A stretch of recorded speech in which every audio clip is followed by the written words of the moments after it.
hello, it's time for another interview, and I'm very happy to be joined by the wonderful Tommy Bravas. Hello, how are you doing? I'm great. How are you, Ben? Thank you for having me. No, pleasure to have you on. Yeah, I'm really good, thank you. Sun is shining finally in London, so that makes me happy. Yes, it's been like finally summer weather here in Chicago, Yeah. and I live like right by the Lakeshore Trail that runs all along Lakeshore, Michigan, or the Mm. Lakeshore on Lake Michigan. So I've been, daily rollerblade or bike rides. Oh, It's nice. still morning here, so I'm like starting to wake up. Yeah, you're waking up. It's okay. Bike rides, doing yoga outside, so sun is out. I'm happy. Ah, Yeah. beautiful. Is Chicago like quite an outdoorsy sort of city? And I guess outside of Oh Chicago as yeah. well, is it very much hmm outdoors life? Yeah, there's not a lot of like forest or like hiking areas in Illinois. Like there's some parks scattered. But everyone endures Chicago winter, and when summer finally hits, like you can tell that it's what makes living in this city worth it. I mean, the river walk downtown, the fact that there's like a 9 mile park that just like is along the whole shore of the lake. People are always out and about. There's so much to do outside. So yeah, I wouldn't say it's an outdoor city, but you can definitely tell that people are eager to be outside when the weather gets nice. Yeah, definitely. Oh, sounds lovely. hmm Definitely need to hmm visit at some point. And it's Yes, you like, do. yeah, absolutely. Oh, I've got so many places I need to visit now. The list is like, hmm so have you always been there? Is that where you grew up, or are you recently? Yes, I am from a suburb of Chicago. So I'm a 100% Greek immigrant, or from immigrant descendancy. So my dad is, he is right off the boat. He was a foreign exchange student. But all four of my mom's grandparents, when they immigrated to the States from Greece in the 20s, they all settled here. Well, mostly her grandmother's grandparents settled here, and then my own grandfather moved here when he was in dental school because he went to University of Chicago for a Okay. residency. So, I grew up in the suburbs, was around the area my whole life. I went to school a little bit further away, still in Illinois, but yes, I'm a cornfield baby through and through. And how's your connection to Greece then? Do you still have family there? Do you get to Oh visit yeah. at all, or? hmm My family goes every like 3 to 5 years, just depending on the given circumstances. Mhm. Um, but all of my dad's family is still there. He's the only member of his entire, all his cousins, his sister, his extended family, they're all still over there. And a lot of my mom's family is still there too. So we go and visit every couple of years. Ah, nice. Where I've never been to Greece, but whereabouts in Greece is your family? So my dad grew up in Athens, but a lot of his family is still in a mountain town called Trikala. And a lot of them still live there, and he has, we go and visit there more than we visit family in Athens. And then all of my mom's side is from an island called Naxos, Okay, um, yeah. it's beautiful. I want to live on an island just like that. It's so amazing. Yeah, yeah, I'm a fan of islands for sure. So yeah, Yeah. but again, Greece is another place that's on my list when we're allowed to actually go and travel. Mm, um, and exactly. yeah, yeah, exactly. When we're allowed to go out, and so I mean, we'll get into all your music and chat about that as well. But then, is it quite important for you to include Greece in your work and your lyrics because in a few of your songs you've got those little moments of Greek in there. Yeah. It is. It definitely is, and I feel like it's been a process to reconnect to my heritage. Like growing up in America, it's so easy to want to assimilate. And like, if you've seen my Big Fat Greek Wedding, like that's literally what my upbringing was like. Like I Oh, would go to school and like feel ashamed about like the way my family interacted, the types of foods I was eating. Like I would have to tell friends I couldn't hang out with them during the week because we'd have to go to a week church service or go to the dance practice for the Greek folk dance troupe that we were in, or Greek school on Saturday mornings. So for a little bit, I like kind of distanced myself from it. And I think after reflecting on my first album and, why I didn't feel like I was fully bringing an authentic vision to it, that kind of like helped me recalibrate my core values and, what kind of vibe mm, necessarily to bring to my art. And that it started with Charming. And mm, then, I was a little nervous to have the bridge of that like spoken in Greek. I wasn't sure how people would respond to it, but after, it was released and I got some wonderful feedback on it and, it was well received. I decided to like really lean into that. And I think it's been incredibly helpful with reconnecting to the type of music that I wanted to create when I started writing. I first started composing in high school, and it was listening to Florence and the Machine that like really, really inspired me to to find my own voice through composition. Yeah, she's she's amazing. And she's got that like really authentic witchy sound, and I always wanted to embody that, but I felt a little bit hesitant or inauthentic about it. And I think reconnecting to my heritage has helped me lean into that aesthetic without it seeming or feeling like I'm trying too hard. mm. Yeah, no, that's great. So yeah. And No, there's such a rich universe in a lot of like Greek mythology. It's so timeless and it's really universal. Like everyone knows about it, but you don't really see it present in a lot of stuff. And like it's just now starting to be a little bit more, I don't want to say mainstream, but like Blood of Zeus, that anime that was on Netflix, and like Disney Plus is picking up Percy Jackson to like, bring back that whole mythos into the public sphere again. mm. So I feel at home to try to like reconnect with those characters and those stories. Oh yeah, I love Greek mythology. When I was a kid, I was obsessed with Greek mythology. Like I think we must Mm-hmm. have studied it in school at some point, and I just loved those stories. And then I think as I've got older, you just realize how much of stuff is there's quite a lot of queerness around all the mythology and stuff as well, which I just absolutely love Absolutely. now. Yeah. I don't. Do you know Stephen Fry? He's a an actor and writer. He's British, so he might I've not. heard the name. It Yeah, he's quite. sounds really, really familiar. Yeah. So he's quite big. I guess probably more so over here, but he does lots of different things. He's Mm. gay as well, and he wrote a book. Um, I think it was called Mythos. I can't remember, but it was like his kind of interpretation of all the Greek myths, and in particular, lots of queer stuff. And Mm-hmm. like, it's great. I recommend it if you ever get a chance to read it. So yeah, I that's absolutely will. Yeah. yeah, lots I of. I think it's like really, it's really fun, to just put it simply, fun to like reconnect to all these old stories with classical imagery, and like it really is ancient.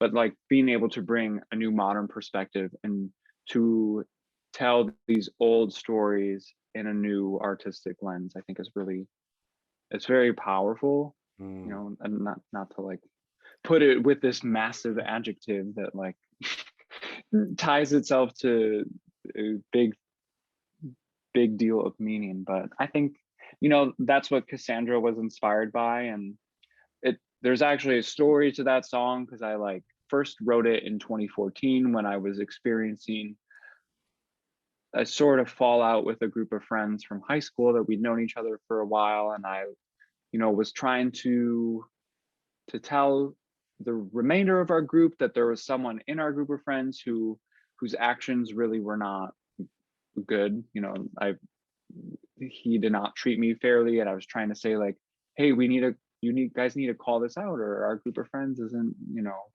going to survive. You know, we'll probably have to part ways if nothing's done about this. And everything did buff itself out. You know, we're all still very close, and you know, we worked through what we needed to work through. But there was something about the lyrics for Cassandra when I first wrote it that just never fully clicked. I felt like I was like telling too much of the story instead of letting the story influence what I was writing. But I, like, off the cuff, just revisited it for, I don't know, whatever reason. When I got a new keyboard, I was just kind of like, you know, going through old voice memos and just putzing around on settings. And I just like sang the chorus at the time, and I was like, there's something here. So, you know, I reworked the chorus, and then once that was figured out and simplified, I was like, all right, let's go and rewrite the whole song, because there really is something in this story about, you know, the Trojan War, and I can bring that to life without telling too much of it or too much of my own personal story, but like let them intertwine and make something new that sounds old at the same time. And like, I was listening to a lot of Aurora when I was writing this, and you know, she kind of does that same thing, like creating this huge natural universe within her music with like all these grand themes, but then they're sung so like raw. I don't know, I'm kind of like off the path with that explanation, but long story short, Greek mythology is cool. There's a lot of power power in the stories that we can bring to life. So I, I I hear you, agree. absolutely. No, that's great. It's really lovely to hear some of that Mm-hmm. background to the song, and we're going to play it on the Mm-hmm. show as well. So, like, yeah, and congratulations on the release as well. It's a really Thank you. Thank you great, so great much. song. And so, do you, in terms of creating the actual song and recording and everything, are you a producer as well? Do you work with particular people, or how do you Um, put it together? I work, so I do go in the studio. You know, I'm a part of the tracking process. I'm not a huge tech person. I've never, not that I'm not intuitive, but like there's only so much that I've only ever been able to do on my own. But I am a part of the process. I know like what kind of things I'm hearing and how to describe them. I just don't know the technicalities of how to actually go about making them. But I'm actually sitting in my home studio right now. I live with my sibling Alex. We're 2 years apart. We grew up as, you know, raised as a set of twins. My parents very clearly like thought having a fourth kid would help them out, and then it didn't, so they just raised us as a set instead of, you know, individuals. So like we've always had that like psychic connection, like we just know each other's thoughts and feelings. Like we have always had a creative energy to us. Like we made YouTube videos when we were kids. Like we were always playing in the backyard. So we're incredibly close, and we live together now. Um, we have a few other roommates, but this front room in our apartment is the studio, and um, they're a music educator and conductor as well as a producer. So they're really good at like hearing all the intricacies that you would put in a song without, you know, making it too heavy. Mm, So they produce everything. And then another one of our roommates is a mixing engineer. So he helps with all the like finessing of things, you know, because great, handy roommates yeah, to we've got a yeah, have. we've got a nice little situation going here. It's been different because my first album, like I don't know how familiar you are with all my past work, because I know we're only, you know, like recently connected, but I put out an album in 2019, and that was just a whole process. I took those 10 songs and tracked them all in 3 days at a studio in the town that I went to college in, and then they just kind of like sat on a hard drive for a little bit before I started mixing them with a friend who's a producer. Um, but it was a way different creative process. You know, it was just like, all right, these songs are written, let's record them and then mix them. Whereas now, like, it, we're able to draw out and like really decide what things are going to sound like while we're creating, because a lot of these songs were written right before quarantine or during quarantine. So I've never had the chance to really bring them to life with a band. So it has kind of given us a little bit of freedom to be able to just create from the ground up Mm. without an expectation of what things are supposed to sound like. Mm. Yeah, yeah, no, no, it's good to hear a little bit about some of that stuff. Because yeah, I'm not as familiar with your kind of musical journey before Hmm. before Charming, really. I guess that's when I was kind of Yeah. introduced Oh, to. my first album, I I don't want to say that it's bad and that I feel ashamed by it, but because I take the approach to be proud of like all the growth that I've experienced as an artist since then. But I was very naive. I grew up playing piano, so the instrumentation of the whole record really is just piano, drums, electric bass, and then some guitar and synth like sprinkled in. And that's about it. So it sounds very, like Ben Folds, Hmm. Sarah Bareilles kind of power piano pop. Um, which is great. I'm not going to downplay that genre. It just doesn't feel like I brought what I wanted to the table, just because I had no idea how to do that.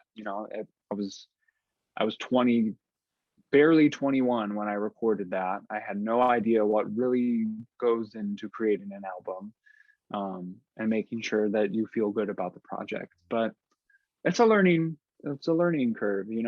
Yeah, So, absolutely. but I've come a long way. Like my first single, it sounds very like Sufjan Stevens orchestrated, uh, just like piano band.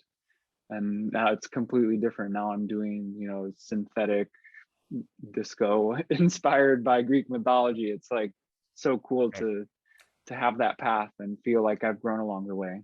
Yeah, definitely. And that is it as well. Like you do, yeah, pick up new things and decide to change things as well. And like you've mentioned a couple Mhm. of times that you maybe have sat with songs for a while and then they've maybe changed over time or you've come back to them. Is that Mhm. generally your process? Do you kind of sit with stuff for a while, or is that just Yeah. for a couple of songs? So I mentioned Cassandra was written first in 2014 before I revisited it. Um, Armor, the Tiny Desk submission that I also sent over, that was finished in like July of 2019. Okay. Um, yeah, I think I very much am an intentional person. Like personally, like I need to feel like what I put out is ready to be put out. And I feel like I've learned that because of my experience with my first album, and then, the single Divination that I put out after that, um, which is tied to like how I think I'm perceived. I like rushed to release this first album, or that album, in 2019, because I was like, all right, I just graduated from college with a degree in composition. Like, I have to put out this album so people can see that I'm doing something with my degree. And like, if I don't put out this record of songs that I wrote in college, like all the people that I went to school with or graduated with, or the connections I've made along the way, are going to think that I'm a fraud. Um, so I feel like in the past 2-ish years, especially during lockdown, when everyone was just like so frantically creating, being like, all right, well, we're stuck at home. Like, I'm going to make music, and I'm going to put out a quarantine record, and then I'm going to do this, and I'm going to make a music video at home. And I don't like feeling rushed like that. I feel like it's because of what happened with my album, like doing things because of the expectation surrounding the project, or projects. So yeah, I like to sit with songs when they come to me, and if they're ready to be brought into the studio or put into a DAW, I'll do that. But I don't like feeling rushed to Mm. do that. And I've mentioned Florence and the Machine being an inspiration. And recently, in the past 2 years, I've felt really validated through Kate Bush's art. And there's just a lot of people that I'm inspired by that that sit with their projects. You know, they don't do an album every 2 years like the industry kind Mm, of expects people to, and they sit with what they're creating and they release it when it feels right and ready to be brought to life. mm, So that's kind of the approach that I like to take. mm. Yeah. That's nice. It's a nice approach to take as well, I think. And yeah, there's so much Mm. pressure now as independent artists to just be constantly releasing all the time. Hmm. Like it's a lot. It's exhausting, and it's Yeah. it's hard to do. It's not an easy thing to do. So yeah, I think there's real value in that. I wonder if that also Hmm. comes from your sort of classical compositional background as well. Do you think? Because I think that's probably a bit more Oh, of a time. yeah. It takes time. Yeah, absolutely. And I think like at first, you know, with reflecting on my school and the fact that like I didn't go to a college that had like a very established like recording or, you know, commercial performance program, because there are schools that do. Um, but I think that it sets me apart that I have that classical training. You know, I studied classical voice. I sang in choir all through high school and then into college, and I got to tour France with this choir. You know, I had a classical voice recital my junior year, and then I did a classical composition and voice recital my senior year, and I like have really leaned into that influence, and I think it's also been very um I don't want to, it's been wonderful to be able to incorporate classical music and now classical imagery through, you know, studying music history into my album art or the pictures that I take photo, you know, in my photo shoots. Um, so I definitely think that my process is influenced by my my educational background. You know, I remember in my private composition lessons, my professor would always say like, you know, we're not writing things just to write things. Like, don't feel the pressure to have a certain amount of things done before your lesson this week. Like, if you're writing to meet a deadline, you're not writing, you know, you're just working.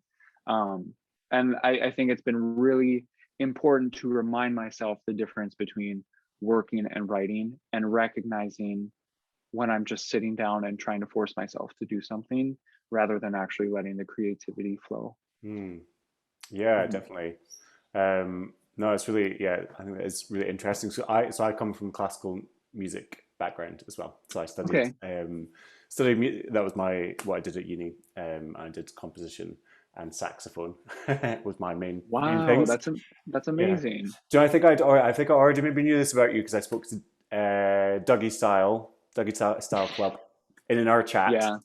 This came up in Hmm. conversation. I think I must have been talking about classical music, and he was like, "Oh yeah, Tommy Bravas is is from that background as well." I was like, "Okay, when I do get to Hmm. chat with him, we'll have that conversation." Oh yeah. What's Um, your favorite period? oh, so I'm definitely more of a kind of romantic, I think. Yeah. I was gonna say like Debussy, Ravel. Yeah, That's my favorite type of Debussy, absolutely. classical music. Hmm. I also really like Stravinsky as well. Yes, yes, yes, So, yes. We yeah, I remember we had a project in one of my music theory classes, which was to just like analyze a piece and create a video for it as well. Not like necessarily a music video, but like make your presentation in a video format. And I learned parts of the original sacrificial dance while all the like little tidbits about Rite of Spring were popping up on the video. And you know, I think it's fun to like, I don't know, you see stuff on TikTok and Twitter and like just classical music nerds. I think it's cool that, you know, that art is still alive and being able to incorporate it in new mm, ways is really yeah, cool. absolutely. No, totally. And Mhm. yeah, yeah, it's amazing to kind of be able to kind of look at that kind of history of music as well Mhm. and bring it into whatever way you do. I was also really into like all the weird contemporary stuff as well. And we had like this Yeah. teacher that just used to love doing weird stuff, and Mhm. like I was always like, yes, I'll do it. Like I just enjoyed being, doing strange things. So that involved lots of playing with like random objects and like playing with a cactus as an Yeah. instrument, and like, all this stuff that's just like, it doesn't make any sense, but people are like, yes, very, very deep Hmm. and meaningful. I loved it. But I think like Um, pop can be quite like that as well. Like, it can just be like, it's mhm. like, let's do something strange and see what happens. Yeah, and I think we've talked about her before, Suzanne Sunfer. Yes. Uh, Yeah. Mm, I I love how she features the organ on 10 Love Songs. I think yeah. that's so unique. And it like, in addition to just being like a fun dance folk pop record, Yeah. and it sounds like ABBA, she does put that unique spin on it. And I think it's so powerful.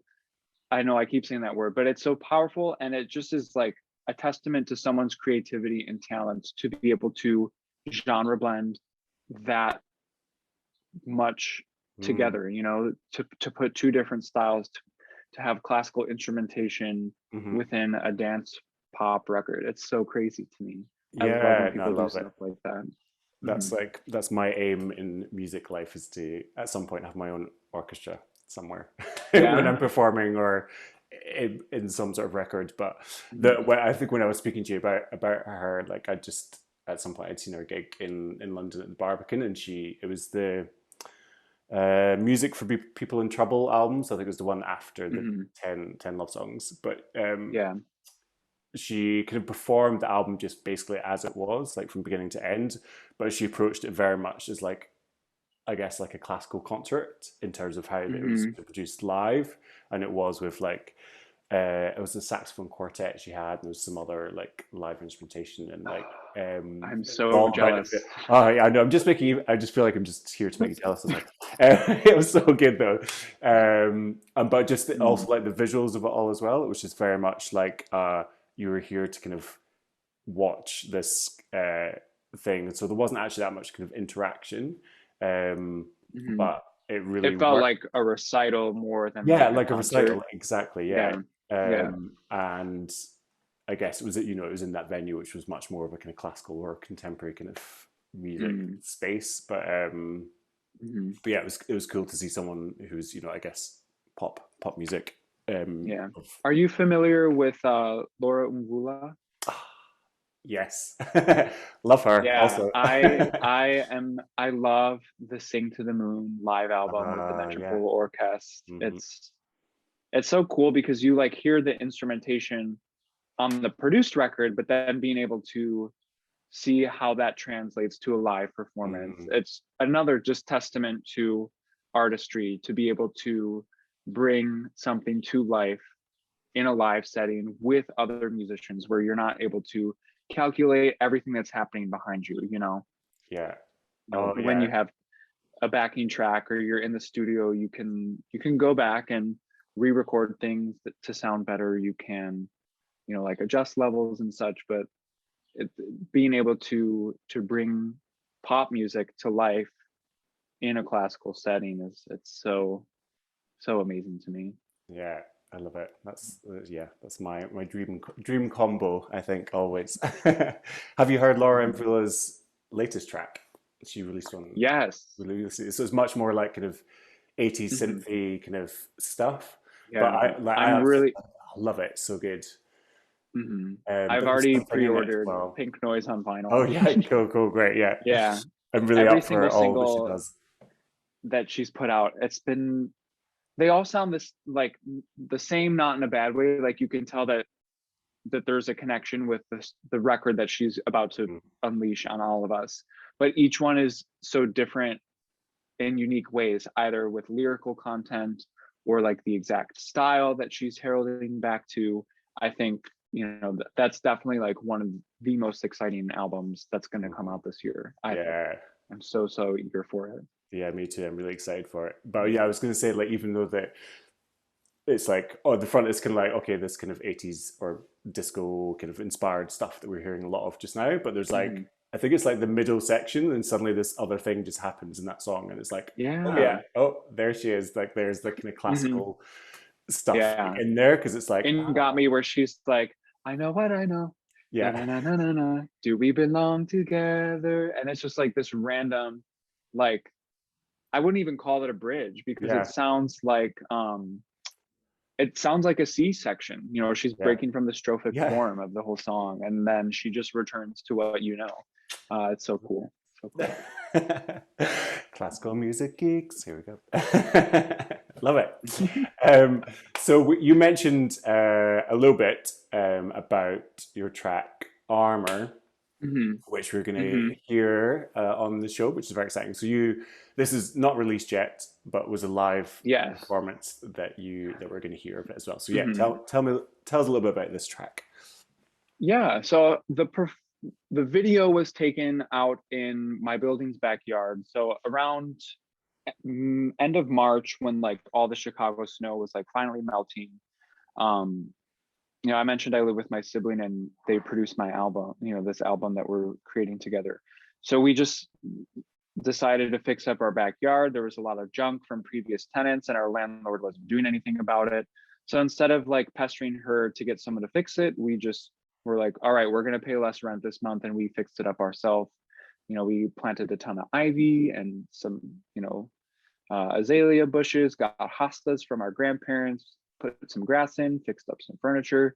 So we were like, you know what, if we're going to do this, like we should do this outside in the space that, you know, like we've really rehabilitated. And, you know, it's another form of creation together, you know, making this garden. So we brought um, my Nord down there and then a desk from our great uncle, I think. Yeah, and we recorded Armor out there. I mentioned I wrote Armor in 2019. Um, I wasn't living with my sibling just yet, so and I was in a neighborhood that had made me feel really disconnected from the city. It was just really far away from all the things that I wanted, you know, that I didn't know I wanted and needed to be near to feel, you know, comfortable here. So I was at a really like vulnerable stage of my life and I found myself turning to online connections for that. Uh, you know, I was still trying to date in person, but there's always that sort of like voice in your head that has that what if. Um, so Armor took the perspective of feeling vulnerable, and it's really just about saying like, all right, I've done the work. I'm like making it very clear that my arms are open, like I'm ready for, you know, something to happen. Like, are you going to do the same, or are we just gonna kind of keep, you know, this weird cycle?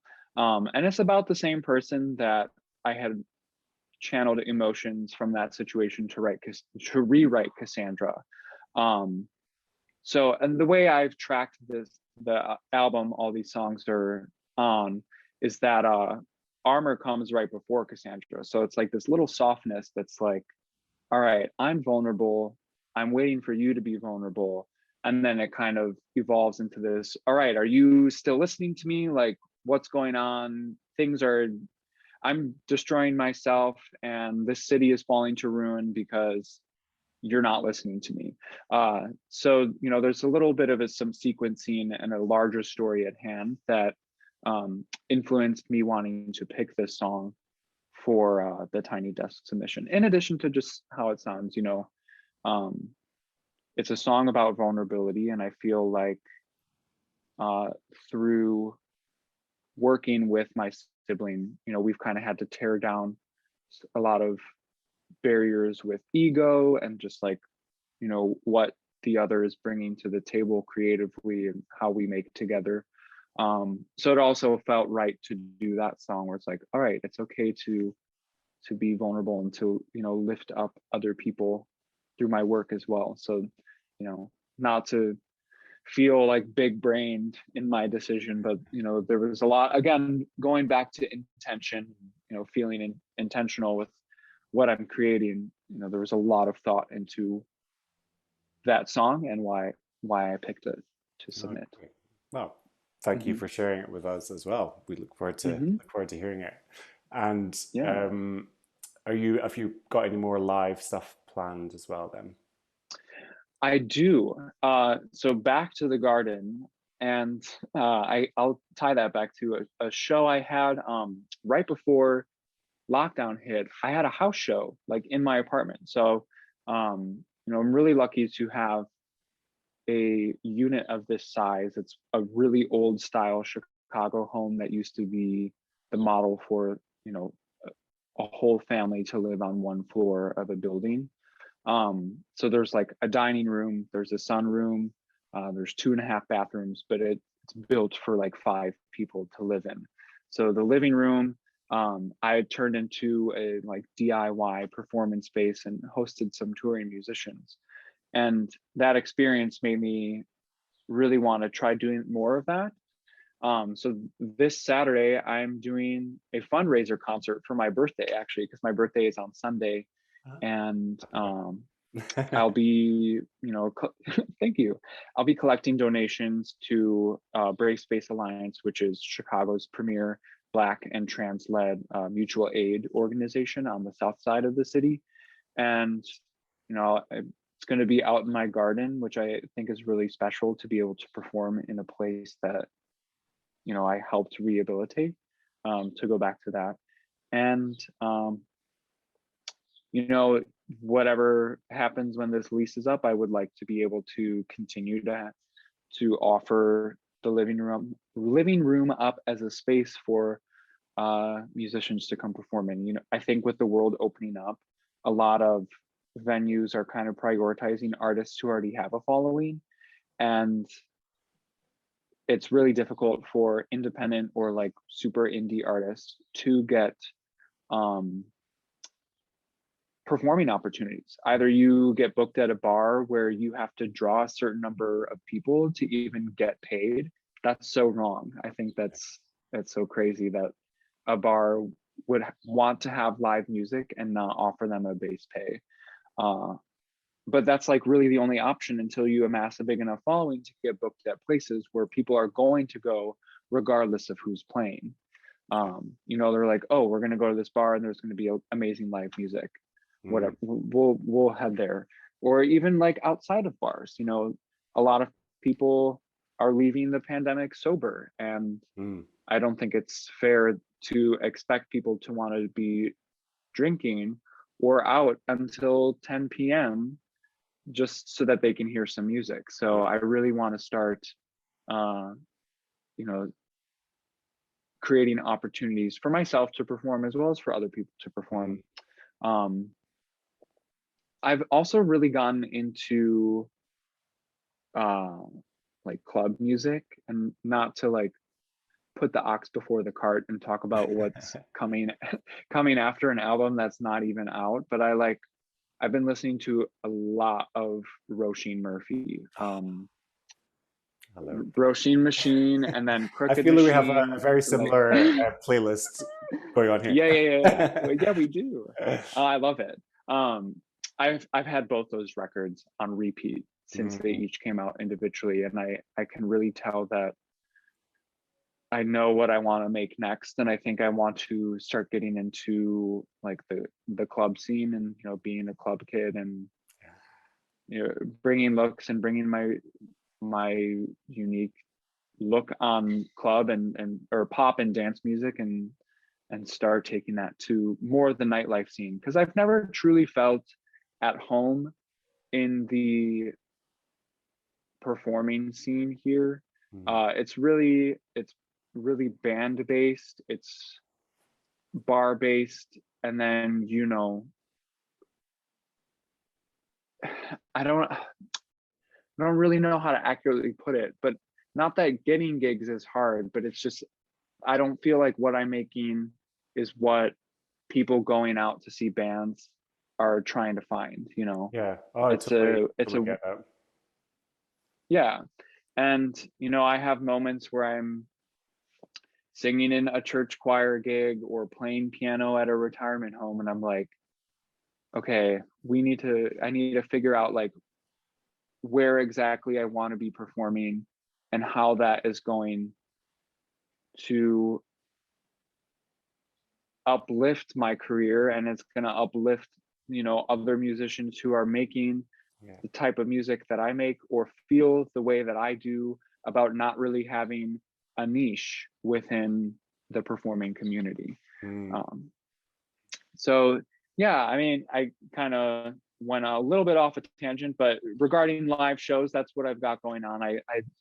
I think my lyrical subject is really intimate, and I feel very close to the universe that I am making, with this album that's coming out. And again, to call back to the people I'm like really inspired by, like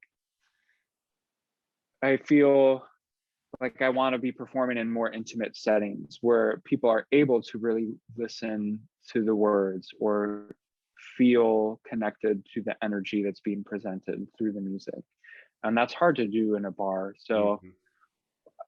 I'm at the very beginning stage of figuring out what live shows for me will look like, but I do know that I want to be a live performer. I just have not figured out the right place for that yet. Yeah. And I grew up in choirs and in theater and community theater and at school. I know I've got the performance in me. I'm a dancer as well, so or a mover, I should say. Um, so yeah, I don't know what exactly it'll look like, but I'm super excited to find out. Yeah. Uh, Well, I'm and I know excited, I'm gonna excited make to it hear. happen. So Yeah, you that's all I. definitely will. Yeah. You definitely will. No, I mean, you're saying all the exact same things that I'm thinking right now as well. So I'm really excited to hear. Mhm. I'm excited to hear how you manage it in Chicago. Maybe I'll try and do the same thing in London, and then Mhm. we'll figure out an Yeah. exchange. We'll touch base Yeah, and exactly. see what worked out. Exactly. Well, Tommy, thank you so much for coming to speak to me. F. Callisto, is that correct? Yes, yeah, Evcharisto. Yes, it's a little bit more like there's more Okay. breath with the H. So Okay. Evcharisto, it's Oh, kind of F. like phlegmy in Callisto. a way. Okay. Yes, exactly. And then Callisto. I would say parakalo Hello? is parakalo. Yeah. There we go. Don't test me on anything else other than Calimera and Calistera. That's about it.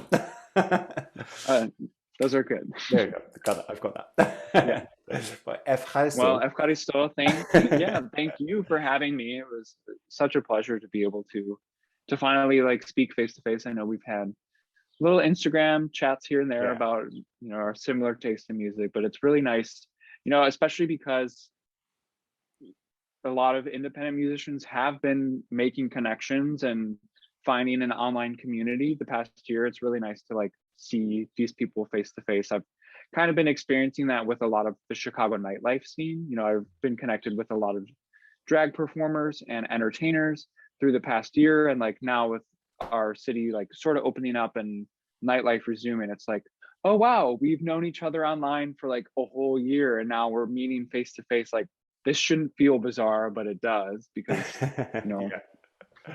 we're actually speaking with people we met online. So Yeah, no, it's it, funny, isn't it was, it's a it? pleasure. Yeah, it's a pleasure No, to absolute get to pleasure. speak to you face. Ah, thank you. No, Mhm, great. Thank you for chatting with me. And yeah, very excited to hear mhm. about the upcoming music and live performance whenever it happens as well. So keep us posted on that. So, but I will. Yeah. thank you so much. Enjoy your day in Chicago. We're heading into the evening now. Thank you, and enjoy your night in London. Thank you so much. Kalispera. Callie's better. All right. Take care. Take care. Thank you. Bye bye.